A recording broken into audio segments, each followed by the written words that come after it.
Good to be back again. Another beautiful day. Ah, I wanted to continue on with our conversation from last time because it has come to my awareness that some of the audio didn't record.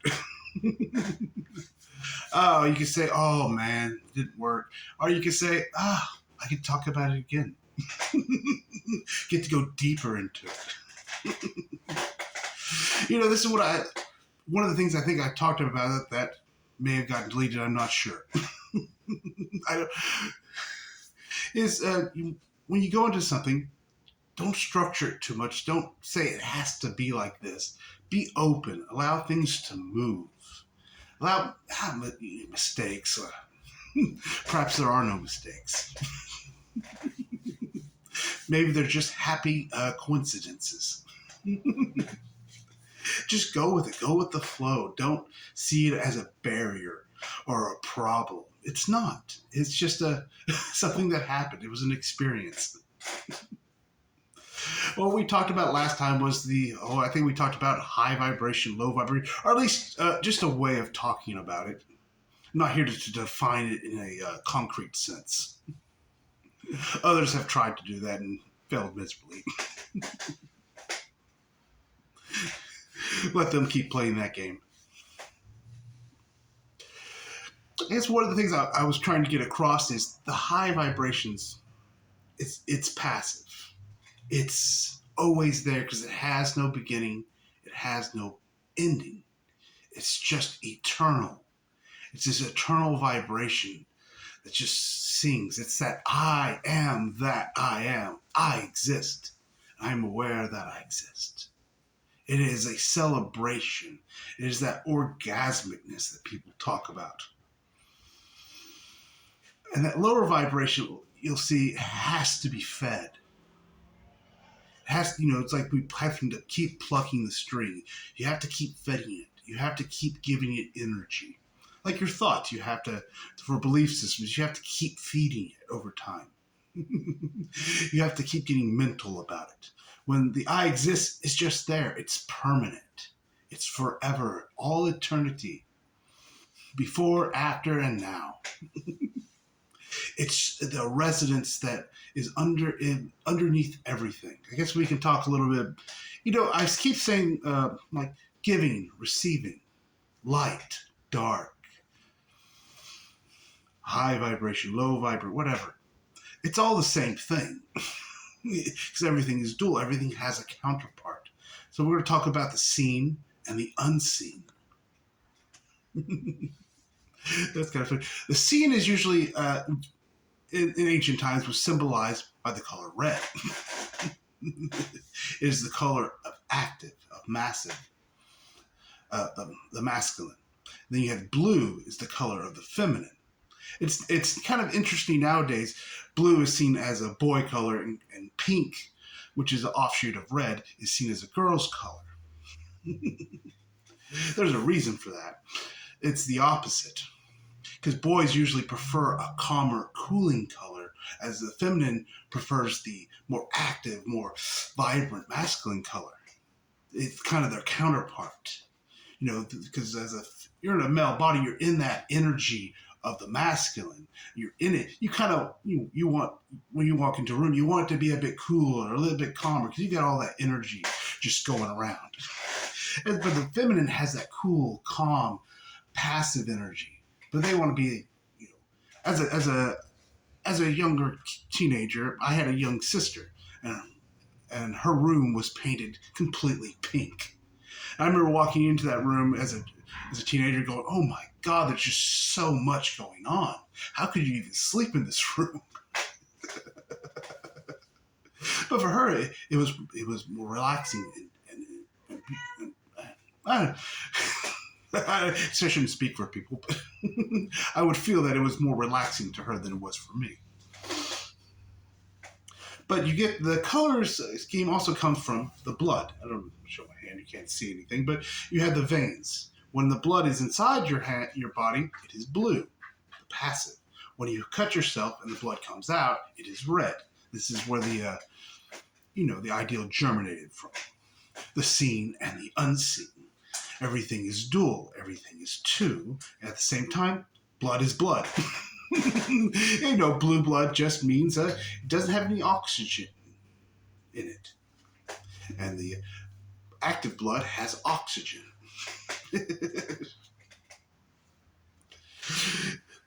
It's the beauty of things. So you have the seen and the unseen. This is another concept of you have physical reality and you have non-physical reality. Physical reality is low vibrational because it's matter. Everything is moving slower.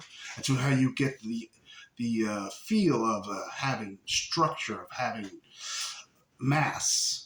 Even though scientists will tell you you're just a bunch of little dots moving really quickly, and that there is no separation between anything. Science knows this already. It is understood to a certain degree. But yet, I can touch my hands to my chest here, and I feel something. So you could say, well, there's nothing really there, or it's just a bunch of atoms and stuff moving around very quickly. And it gives you the appearance that there's solidness, there's structure, but it's not really there. You could say everything is an illusion, but at the same time it's not. It's a half-truth. Because everything is a half-truth except for the one truth. The one truth is I exist. That's the ultimate truth. Everything after that is a half-truth, is a reflection, a mirroring of that whole truth. You could take a pie diagram, a circle, and you could say that circle is the truth. It is I exist. I am that I am. Then you could cut a little tiny sliver out of that and show it, and you say that, oh, that's a tree. And you cut another little sliver. Well, that's a sun. Well, that's a moon. That's a piece of grass. That's a human. Because everything is a half-truth of that singular truth, is a piece of truth. But it's not the whole truth. It's not the whole pie. That's the simplest way to kind of putting it. So you have... Oh, I find this so enjoyable to rant. I guess maybe I should talk about when I say I rant. Oh, are we going to get to anything today? I don't know. Keep going off into beautiful consciousness. Flowing and moving. It's not linear. Maybe that's the point I'm trying to get across. Well, to rant. When I say that, I guess I should define it into the way that I mean it, because words can be misunderstood. People have their own definitions for things. When I say ranting, I'm really saying I'm just going off on in consciousness. I'm going out of the mind, out of the linearness, out of the structure of things. And I'm just feeling into my soul, into the I am that I am. And I'm expressing it. That's it. And it doesn't come out structured most of the time. It doesn't come out as the human mind wants it to go and say, oh, I need to make a video that goes from A to B to C. It's very free-flowing. It's very, oh, we'll get to, here's the point maybe the video is going to make, but we're going to travel along, around and around until we get to there. We're going to have some fun, some experiences. Yes, we'll get to that destination. That's where we're going at some point. But why go there straight away? Why can't we just take the scenic view and see all the beautiful scenery along the way? Maybe we'll discover new things. Oh, that's the beauty of consciousness. It's organicness. I've talked before, consciousness, you could say energy, which follows consciousness, takes the path of least resistance. It's like if a little stream started out in the woods, a little bit of a sprinkle of water came out of the ground and started flowing. It wouldn't flow in a straight line. It would curve. It would go around objects, over objects. It starts out small. Little tiny trickle of water that becomes a stream, then becomes a river. And that's kind of how consciousness works in a way. How energy works. It starts out just a little bit, coming out as you let it go. And it flows, it's gentle, and it follows the landscape around. It doesn't try to force everything out of its way. It just kind of goes and finds its own natural path. It's organic, it's natural. It doesn't have structure to it. It doesn't plan. It knows it's going to go down the hill, but doesn't ask, oh, well, the easiest and quickest way to go down the hill is straight. But no, it says, no, the easiest way is really to go around. Just to flow and puddle up here for a little bit, then it'll flow some more. It's gentle in a way. It's free flowing. It's organic.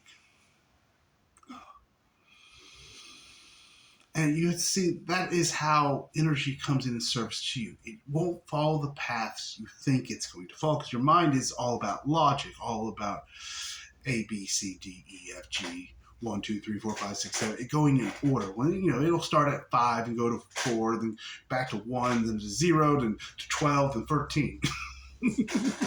But you'll end up at the destination, and then when you get to the destination, you'll have been changed by the experience, by the journey. You'll have come to new realizations, come to new understandings. So the time you actually get to the place you wanted to go, or thought you wanted to, maybe you'll find that's not really where you wanted to go. You might keep flowing down the river. It's like, you know what? This is what I thought I wanted, but it's not. I've grown so much. I've really come to understand and have wisdom. This isn't really what I want. It's just what I thought I wanted. Then you can feel into what you really wanted, what the soul sings for. You can just sit back and like, oh, what actually makes my heart sing? What actually brings me the most joy? What actually does that for me? Not what I thought it was. Not what I thought it should be because that's what other people have done. You're going to find when you get to even something your heart sings, you're going to find you want to do it differently than other people. Because you want to have your own experience, your own journey, because you are a unique individual.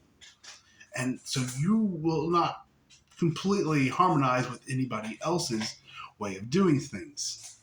Because they have their own heart song in a way. And you have your own. One is not better than the other. There's no good or bad. It's just a unique song, a unique signature, that high vibration, that unique tone. A timbre of your own. A timbre is the way a sound sounds. Oh. That's the beauty of life.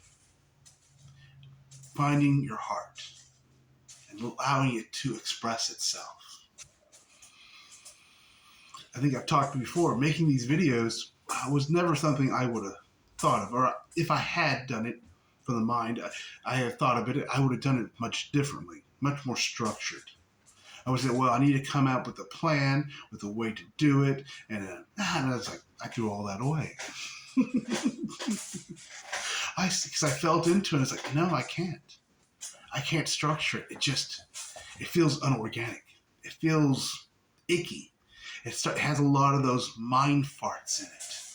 All those little low vibrational things that I just don't resonate with. It doesn't make my heart sing. Yes, it might make some nice mental chemicals in the brain that gives you that happy feeling for a little bit.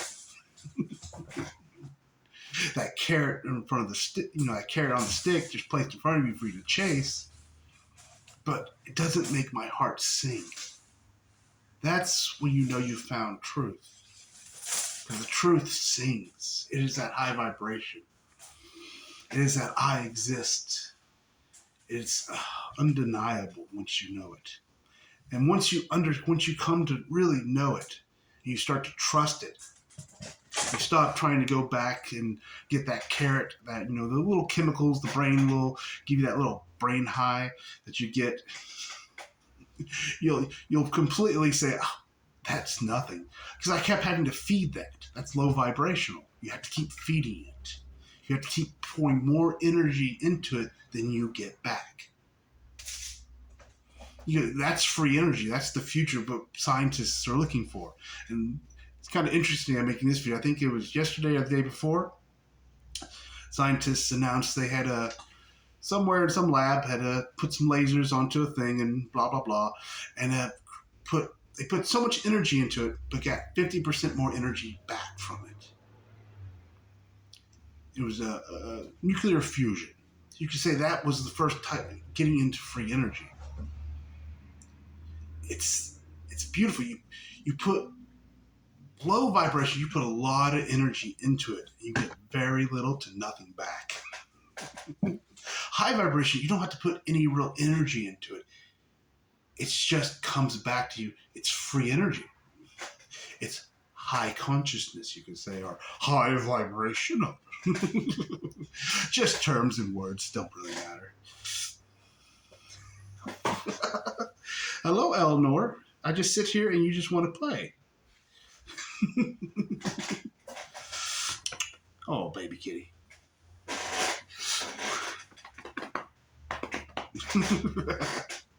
A beautiful distraction. I love distractions. I recommend them. A good distraction, anyways. As I talked about before, a beautiful kitten is a great distraction.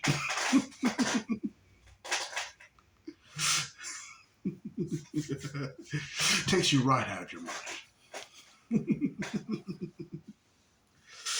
Oh. So, yes, following the heart. Yeah, maybe that's what we're talking about today. Maybe that's what we're always talking about.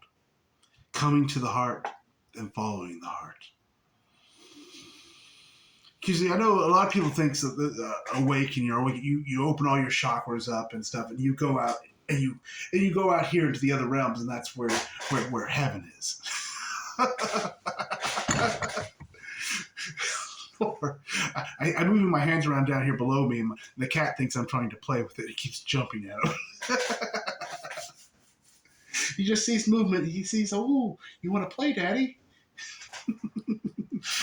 But the fool's errand of going out to heaven, it doesn't make any sense.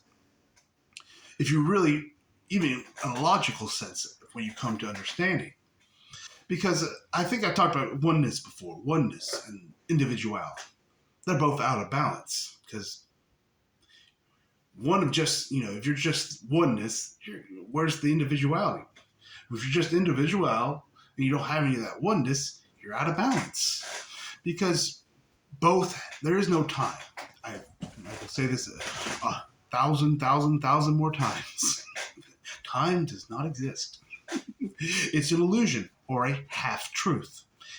It's true some of the times, but not all the time. Meaning the experience is true, but doesn't mean time is.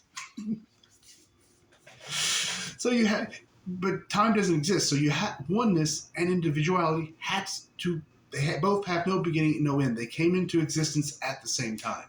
Because there was no before and there is no after. There's only eternity. There's only the eternal moment.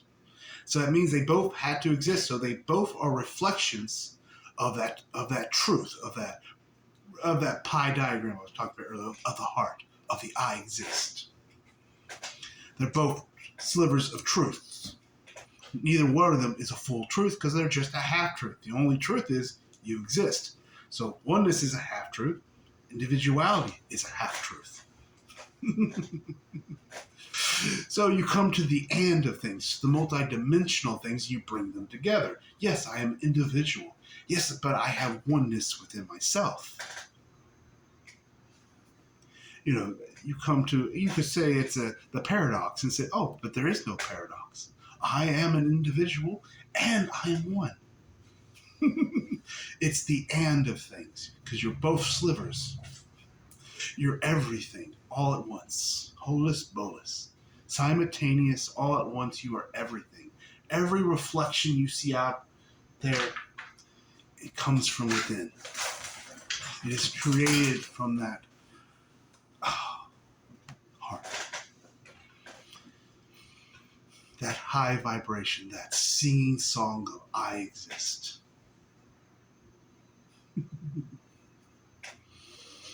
So there's no going, people think it's the chakra, everything opens up and it comes this way. Then it comes maybe back down or something. But really, but creation happens from the bottom up, the top down. It happens simultaneously. There is no time, so everything happens simultaneous. Energies flow up and energies flow down simultaneously. Time comes in from left to the right to the left. There is no going somewhere. Everything is flowing through you. You can place that X I've been talking about right here. It's. I don't know if I want to use that symbolism, but I'm going to talk about it a little bit. It's not a symbolism I care for too much because it has so much suffering energy behind it. It's not a very good symbol, but it's Jesus on the cross. The original symbolism of that, did he die on a cross? Does it fucking matter? I don't really care. You can answer that for yourself one day. I'm not going to get into it. But symbolism of the cross. Jesus on the cross. Where is he at? Lower body is below the line. Upper body above. You have the heart at the center. His arms stretched out, left and right. The hand of receiving, the hand of giving. But you see his head chakras are above the cross line. His lower chakras are above the heart line. In the center is his heart. Sometimes he'll even be depicted with a flaming heart. Symbolism? But it shows there's the human. Jesus says, I am the Father and I am the Son. He is both. He is the Father, the Son, and the Holy Spirit. He is all three. He is thrice great. As a Hermes, the thrice great. He is thrice great. He knows, understands the three parts of him. He is that darkness. He is that light. And he is the human experiencer all at once. It's in the and. Oh, that's the beauty.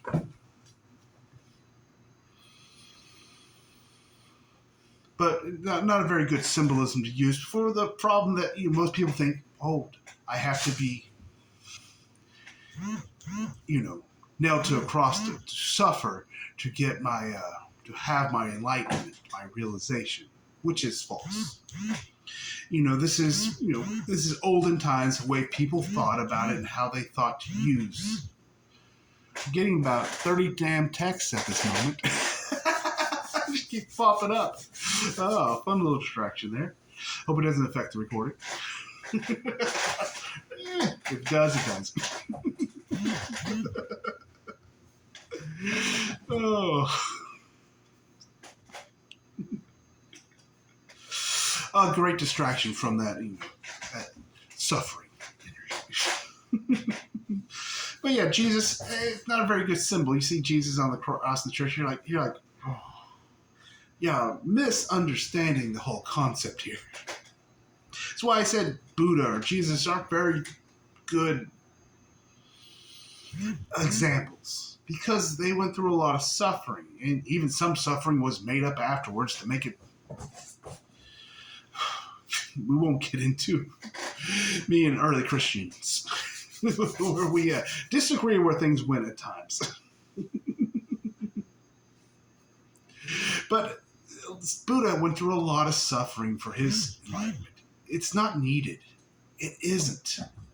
The suffering, all the efforting, a lot of the suffering is brought from those that lower vibration, those brain farts. that people keep feeding it. Oh, I think I have to do something for my enlightenment. I think I have to achieve something. I have to better the human so I can become enlightened, which is all foolish nonsense, because enlightenment is just there. It's that high vibration. It's eternal. It has always been there. It has no ending. It has no beginning. It just is. It's when you realize that. That's why I say stop everyone and just feel into it. Open that heart. That's what allowing does. It opens the heart. It stops the blockages. You get out of the mind, energy flows into the heart. You get out those lower chakras down there. You stop blocking all that energy. Because that's usually all that you want to be safe. You want to be okay. You're afraid if you open up, your heart's been wounded by a lot of experiences on this planet, in this lifetime and in other lifetimes. That energy is around. Those are the demons, you could say, that people have. It's these aspects of you that you've created that cause pain or hurt, that you kind of I don't want that anymore, so you kind of toss them away. And you've hidden them, and you've kept a barrier in place. You put up, instead of letting that river flow naturally up, you've put dikes and dams and all kinds of barriers in the way. And what I'm asking you to do is to be like that little Dutch boy who has his finger in the dam. I'm telling you, no, it's okay to pull your finger out and let the water come. You'll be okay. It's safe. It's all right. Yes, it's going to be a little wibble wobbly. You're going to have to get used to it. But most people, they hold that finger in that dike as hard as they can because they're afraid. Because they understand if you take the finger out, the water's going to start to flow. And it's going to get more and more until that dam just breaks. And they're used to the emotional energies I've talked about before that comes in like a tidal wave. It destroys everything in a way. It is that wave that comes in and tears the towers down, that breaks all the buildings apart, that brings dramatic change to your life. But the wave of the I Am, that river of the I Am, is gentle. It is compassionate. It's not destructive like emotions are. The built up emotional energy that usually is how people change. It's a lot quieter, a lot calmer. Yes, it's going to be a wave and it's going to be a big change, but it will do it in the most gentle way possible, the most loving and caressing way. As long as you don't fight it. That's where the trouble is. We start getting to the lower vibrations, into the mind fart. You start trying to control things. You take something that's organic, you start adding chemicals. Start adding processes to it. And that's going to cause a bit more discomfort. That's where you'll get a lot more suffering. If you just open yourself up and allow, it's orgasmic. But I also understand the reason these energies are being pushed down is there's the wounds. And some of them hurt very badly. Some of them are being held onto for lifetimes after lifetimes. They're being gripped into place. And they're sensitive to touch. That's why they're called wounds. If you had an open wound on your hand, you go to touch it, you barely have to touch it and it hurts very bad. That's kind of why it's called a wound. It takes very little bit of a touch, very little bit of an incident for that thing to flare up. And I understand that. Been there, done that. As they say. Very much so. So I understand it takes time to trust and because it's like taking the band-aids and all the coverings off the wound and leaving it exposed. Because that's what you're doing, and you're just giving it time to heal. You're stop trying to cover. Because I say all the covering and all the blockaging, all that, all it's doing is keeping the wound from healing. You have to open it up, be open. And it's kind of tense and scary for a little while. You're a little nervous and you're unsure. You're in that wobbliness energy, and you're like, it's a little sore. And it's really sensitive. Something comes up, your first reaction is to cover it back up. You're walking kind of tense and all locked up, and I'm asking you to say, hey, just take a deep breath and allow. Loosen up. Stop trying to hold back all those energies. Just loosen up. Allow yourself just to be with it. You don't have to like it. Don't have to hate it. Just be okay with it. Just be okay. Be in that neutral state. Okay, this is not my preferences at the moment, what's going on, but just be okay with it. Take that deep breath. Because that deep breath symbolizes, I choose to be here. I choose life. And when you choose life, you are choosing, I exist. Take that deep breath that says, I am here. I am present. Ooh. Yes, I know it'll be uncomfortable. It'll be a little bit off feeling, and you're going to be like, oh, am I doing this right? Yeah, you can't do it wrong. Just trust that it's coming in service to you. Now, it doesn't mean you need to go and poke that with a stick, that wound. I'm not telling you to do that either. You don't make it happen. That's more mental thought. I need to poke it with a stick. I need to make it. I need to get it. Calm down. Take it easy. Relax. It's gentle. It's natural. It just happens. Because, the more you trust, you start to trust the heart. The more you trust I exist, you trust the energies coming in and serving you. It's all in here to serve you. You may not know how it's serving you at the moment, but that's okay. But it's here in service to you. The more you start to trust that I exist, the more you trust that, the more those barriers go down. The more you stop trying to hold the energies back, and the more they can flow. And at the same time you're healing this, you're starting to go out of the mind. You're starting to feel outside the mind just by taking a deep breath every once in a while. Like, as I said before, the mind does not understand allowing. The mind does not understand it at all. It makes no sense to the mind. The mind only knows how to complicate things, how to structure things, how to tear things apart. But it doesn't know how to just allow. And therefore, it shuts down a bit. Yes, it may fight you a little bit and say, hey, what's going on here? Oh, I have a job to do. Why am I not doing my job? And start spitting things out. Panicking a little bit. The mind likes to panic. Just remember, your thoughts aren't yours unless you choose them to be. Be okay with it. How do you know you're in the mind usually? You'll feel a little pressure right here on the sides. You'll feel, I've been thinking too much. Just don't get mad at yourself. Don't get upset. No need for that. No need to cause any more wounds, as I say. You've caused enough wounds through your lives. You don't need it anymore. Just be okay, I'm going to the mind. Oh, that's interesting. Oh, wow, I came to my awareness, to my consciousness. So now I can make a conscious choice to watch them, or just to say, hey, that's not mine, and take a deep breath and just feel into the I exist. Take a moment for myself. Oh, the kitty cat found a plastic bag. He is the most energetic little kitten I've ever had. I love him. You just can't stay still, can you?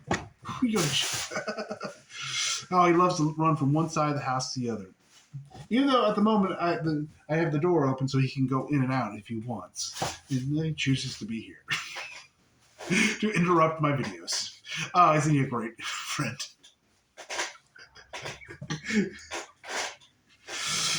Oh, life. Grand, beautiful. Never goes where you think it's going to go. Isn't that a beautiful thing? It truly becomes a beautiful thing, because if light went where I thought it would go, it wouldn't be here. It wouldn't be in this moment. It'd be completely different, and I'd probably be very unhappy. You just keep finding toys today. What is that? I don't even know what it is he found. He probably brought it in from outside. He'll do that. He'll find little trinkets outside that he can play with and bring them inside and just start tossing them around the house. He's a creative little clever kitty cat. Oh yes, but let life take you. Well, let the soul take you where you can't imagine, I should say. So it's not life taking you anywhere. It's, well, you could say the soul is life. You could say the I exist is life. It's that I exist. It is life itself. So you say you follow the heart and you let it take you to the highest potential that you have, highest potential of your soul, and you just take it in the experience. For the human is the experiencer. That's what it's here for. To have the experience that the I am can't have. Because it doesn't have a physical body. It doesn't have a mind. It doesn't understand really a lot of the human things. You know, the human has much more understanding and knowledge about being human than the I am does. I am knows, has a knowingness, but doesn't have the direct experience. That's where the human comes in. The human has the direct experience. And it becomes the third point in that trinity. And that's why the human at some point is integrated into the I am. So the I am can know, can understand, can have that visceral, physical understanding of life that it does not have. Oh, I think that's beautiful. I think I'm going to end the video there today. But once again, oh, my heart sings, I enjoy, and I truly loved having this conversation. I hope you all have a wonderful day. Thank you once again for stopping by.